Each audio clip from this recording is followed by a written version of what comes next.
Сайн байцгаана уу багш нараа.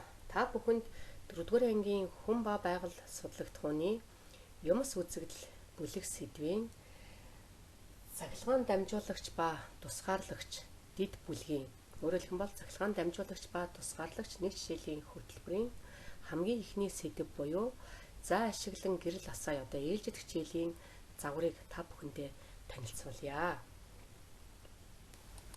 За тэгэхээр манай хүн ба байгал одоо хичээлийг шинжилэн судлах арга барилаар эзэмшүүлдэг. За шинжилэн судлах арга барил гэж одоо яг юу хэлэх вэ? Ямар үйл шаттай байх вэ гэхээр таамаглал дэвшүүлэх, үйл ажиллагаагаа төлөвлөх, төлөвлөсний дагуу хийж гүйцэтгэх, мэдээлэл боловсруулах, дүгнэлт гаргах гэсэн одоо ийм үндсэн 5 үйл шаттай байгаа. За тэгээ яг энэ 5 үндсэн үйл шатаараа одоо нэг цагийн 40 минутын ээлжид хичээлийг төлөвлөхдөө яг энэ үйл шатынхаа хувьд ямар алхам хийдгийг тэднийг бас энэ үйл ажиллагаандаа ингээд оруулаад тусгасан байна. За тэгэхээр мэдээж одоо хичээл хийхдээ эхлээд бол асуулт асууж бол хүүхдүүдээс сэтэлжүүлнэ. Ямар нэгэн одоо асуулт асуугаад хүүхдүүдээс сэтэлжүүлэхийн тулд асуулт асууна. Энэ асуулт нь болохоор нөгөө таны мэдхүйн төвшнгөрөө за мөн одоо хаалттай биш одоо нээлттэй ийм асуулт бол асуух ёстой. За тэгээд тэрнийхээ өрөөнд одоо сэтэлжүүлээ таамаглал дэвшүүлнэ. За тэгээд тэр одоо дэвшүүлсэн таамаглалаа одоо үнэн үү, худлаа юу гэдгийг одоо баталж нотлохын тулд сорилт туршилт бол хийж гүйцэтгэх ёстой.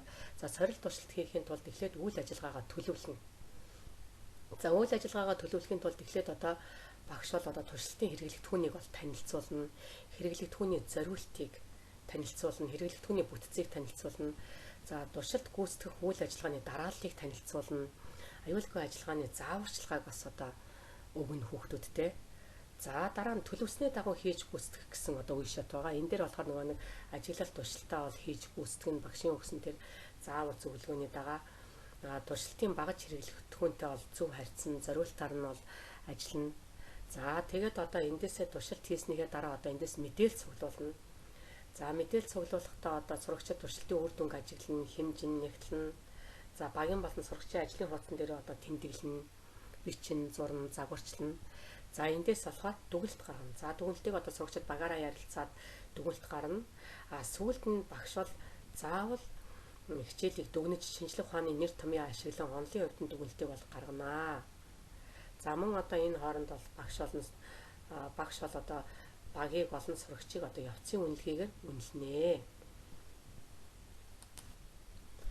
За тэгэхээр одоо за ашиглан гэрэл асаая гэсэн одоо энэ сэдвийг ямар суралцсан зорилтоор явуулах вэ гэхээр 4-2-ын энэ буюу энгийн цахилгаан хэлхээний элементийн үүрэг зориултыг ялган таних, нэрлэх, материал чийдэн ашиглан өгсөн материалуудын цахилгаан дамжуулах чадварыг таньж тодорхойлох гэсэн одоо энэ суралцсан зорилтын хүрээнд энэ хичээлийг төлөвлөж зохион байгуулнаа.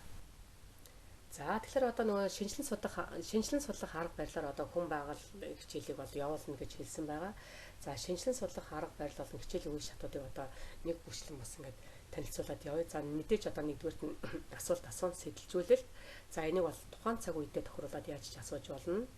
За эндээс тохируулаад одоо явцын үнэлгээ бас гаргаж ирж болно. Багш манай багангийн багш нар одоо янз бүрийн хэлбэрээр их сонирхолтойгоор гаргаж ирдэг. За дараа нь одоо хүүхдүүдийн таамаглалыг гаргаж ирнэ.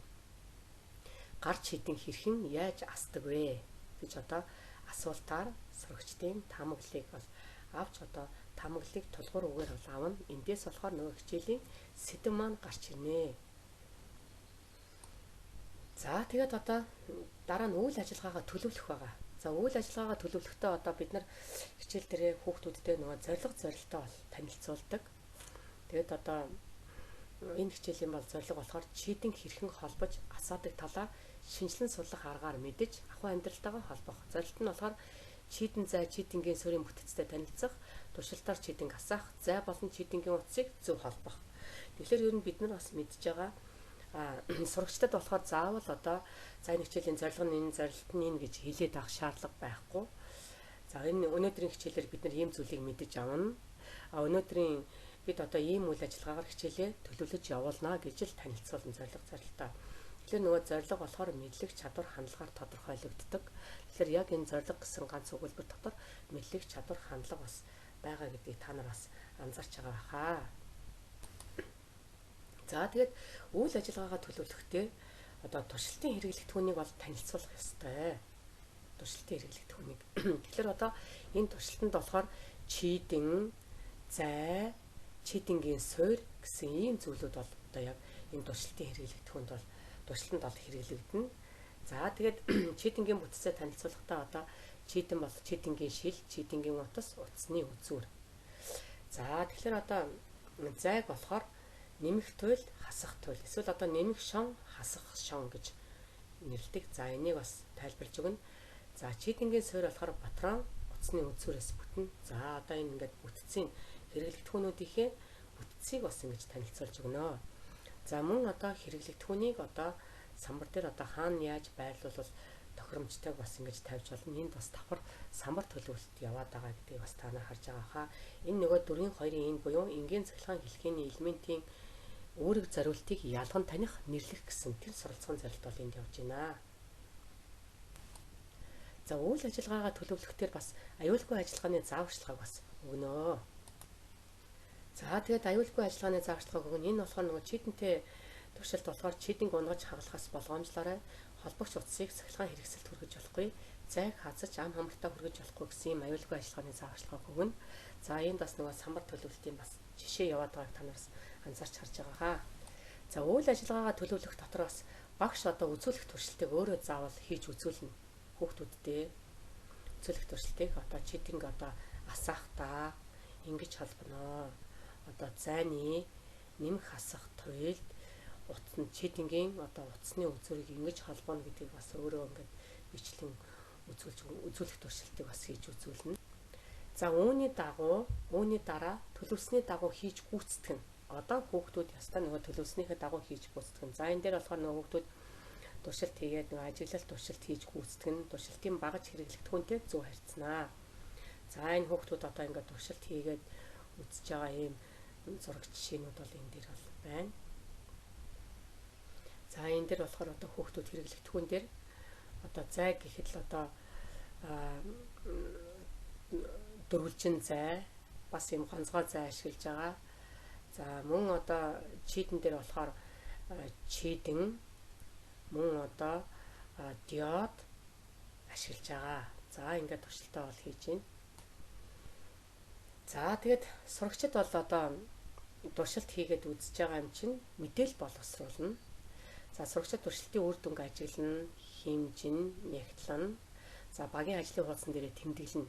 За багаараа гүйцэтгсэн даалгавраа тайлбарлаад самбар дээр одоо чийдэн асан үеийн холболт, асаагүй үеийн холболт гэдэг одоо ингээд самбар дээр ингээд байрлуулад энэ багууд гарч ирж тайлбарлаад. За тэгээд одоо самбар дээр ингээд гарч ирж ингээд тайлбарлаад ахлаар ерөнхийдөө энэ самбарын одоо энэ байрлалаас самбарын менежментээс ерөнхийдөө ямар холболтод чийдэн асаад ямар холболтод чийдэн асахгүй байгаа нь ингээд тодорхой болоод ирчин. За эндээс болохоор хүүхдүүд бол одоо дүгнэлтээ хийнэ. Сурагчид самбар дээр байрлуулсан хэрэглэгдэхүүн, зураг, үзүүлэн дээр олж авсан мэдлэг чадвараа дүгнэж бол ярина. Тэгэхээр хүүхдийг одоо за энэ хичээлийг дүгнээд яар гэдэг ингээд шууд тулахаар хүүхдүүд маань бас ярьж чаддаггүй тулгамддаг. Тийм болохоор самбар дээр байрлуулсан өөрсдийнхээ хийсэн зүйлийг хараад хичээлээ дүгнээд яар гэх юм бол харин хүүхдүүд самбар дээр байрлуулсан зүйлээ хараад бас их сайн ярьдгийн байгаа. За сүүлд нь болохоор багш хичээлийг дүгнэж шинжлэх ухааны нэр томьёо ашиглан онлын хувьд нь яг дүгнэлтийг бол гарганаа. За тэгэд энэ хичээлийн яг онлынхын хувьд нь бол дүгнэлт нь болохоор чийдэн асахад чийдэнгийн байрлал хамаарахгүй. Чийдэнгийн утас зайны нэмэх хасахт хүрч чийдэн асна. Гэрэл ассан бүх тохиолдолд холбогч утсаар цахилгаан дамжина гэсэн ойлголтыг одоо энэ хичээлээр энэ шинжлэх ухааны ойлголтыг бол хүүхдүүдэд өгнө. За мэдээж бас хажуугаар нэг үнэлгээ, явцын үнэлгээ, багийн болон сурагчийн үнэлэх явцын үнэлгээ бас явнаа. За чийдэн асах үеийн холболтууд бол энд байна. За тэгэхээр одоо гэлэн диод болохоор гэлэн диод 2 туйлтай. Урт нь нэмэх туйл, богино хасах туйл. Тэгэхээр одоо нэмэх туйл нь зайны нэмэх шонтой, хасах туйл нь хасах шон дээр хүрчиж гэлэн диод бол аснаа. За цахилгаан хэлхээний элементүүдийг одоо ингээд энд бол нэрлэж сурна. Бид нар одоо энэ хичээлээр нэрлэж сурна. Чийдэн, утас, зай. За цахилгаан дамжуулах чадрууд болохоор ийм байна. За 1 зайгаар болохоор ийм байна, 2 зайгаар ийм байна. За мөн цахилгааныг болохоор бас энэ харандааны үзүүр балж чулуу бас дамжуулж болно. За энэ дээр болохоор одоо богино холболтон дээр болохоор шууд батарей бол одоо ингээд шатна. Энд болохоор цахилгаан хэлхийг угсрахтаа заавал холбогч заавал одоо хэрэглэгч холбох бол хэрэгтэй байна. Тэгэхгүй бол ингээд богино толгойн дээр болохоор ингээд шатах юм аюултай байдаг. За тэгээд одоо энэ хичээл дээр болохоор үнэлгээ хийж болно. Хүүхэд тус бүр төр багийн одоо ажлын хуудас байна. Амун сурагчид одоо тус бүр дээрээ одоо явцын үнэлгээ хийх ийм ажлын хуудас байж болно. За тэгтээ энийг одоо танхимд одоо ингэ цаасан хэлбэрээр ингэж хүүхдүүдийг явцын үнэлгээ хийж болно. Эсвэл одоо янз бүрийн төрөл бүрийн аппликейшн дээр Kahoot юм уу, Word юм уу, Blackboard Sheet ч юм уу ийм аппликейшн дээр одоо тоглонгоос суралцах юм үнэлгээ бас хийж болно. Тэгээ үнэлгээ нь болохоор эн чинь одоо хамгийн ихний хичээл учраас сэргэн санах юм уу, ойлгох төвчний даалгавар болох болно. За тэгээд одоо багууд болсон сурагчид ингээд өөрсдөө үнэлж байгаа. За энэ хичээлийг бас одоо заасан одоо өөр хувилбарын жишээ бас энд байна. За хэрэглэгдэхүүнийг сонгохдоо бас их анхаарах хэрэгтэй. Тэгээд одоо овор хэмжээг нь харж одоо хэрэглэгдэхүүнийг бас томыг бол сонгож болохгүй. Одоо жишээлбэл одоо энэ 100 ийм зай байна. Энэ болохоор том бүдүүн зай бол хүч чадал ихтэй байдаг гэж овор хэмжээг бол харж болохгүй. Тэгэхэд энэ болохоор энэ 100 зай болохоор том бүдүүн хэрнээсээ 1.5 вольт чидэн хасаахд бас одоо чадал муутай. Тэгэхэд энэ дөрвөлжин зай болохоор 9 вольтын чадалтай байгаа. За дөрвөлжин зайны хувьд болохоор энэ зайны нэмэх хасах туйл болохоор ерөөсөө нэг талдаа байдаг. Дөрвөлжин зайн дээр. Тэгэхээр одоо яг энэ дөрвөлжин зай ашиглаад ингээд хүүхдүүдээр одоо ингээд гэрэл хасаахыг үзүүлэхэд хүүхдүүд нөгөө нэг чидэнгийн хоёр утсыг дөрвөлжин зайны хоёр талд ингэж холбож үзээд идэг. Тэгэхээр дөрвөлжин зайны хувьд болохоор нэг талд нь нэмэх хасах туйл нь байдаг гэдгийг бас багш хүүхдүүдэд хэлж өгөх хэрэгтэй. Харин ийм 100 зайны хувьд болохоор нэмэх хасах туйл нь болохоор хоёр талдаа байна. За мөн одоо эцгийн тусалцааг бас авч болно. За тэгээд зарим үед одоо гэрт байгаа ойр зургийн хэрэглэгдэхүүнийг бас ашиглаж ингэж бид нар бас хүүхдийнхээ тоглоомыг эвдэгч байдаг юм уу, ингээд гэрт гар дор байгаа юмнуудаа бол ашиглаж бол хичээл хэрэглэгдэхүүн бол бэлтгэдэг. За тэгээ энэ хичээлийг болохоор бас тэл хичээл үзүүлж болно. Одоо танхимаар ингээд туршилт хийгээд тэр танхимаар олж авсан тэр мэдлэг чадвараа тэл хичээл үзүүлж, тэл хичээлийн даалгаврыг хийлгэж ингэж тэр мэдлэг чадварыг бол одоо баттгаж хүн бат мэдлэг бас болгож болно. За тэгээд багш нарт одоо бие даан хийх дасгалыг одоо өгье. Цахилгаан хэлхээс сэдвийн хүрээнд одоо сурагчдад дараах зургийг үзүүлэхээр төлөвлөсөн. За тэгээд одоо энэ А зураг, Б зураг байна. За энэ дээр одоо тайлбар хий. Энэ А зураг, Б зураг хоёр одоо адилхан байна уу? Ялгаатай байна уу? Ялгаатай бол юугаараа ялгаатай вэ? Ялгаатай вэ? Энэ хоёр зургийн аль нь зөв, аль нь буруу вэ? Яагаад? За энэ дээр та нар бас одоо саяныхаа энэ хичээлийг сонсоод энэ хоёр зургийн ялгааг бас олоодохорой.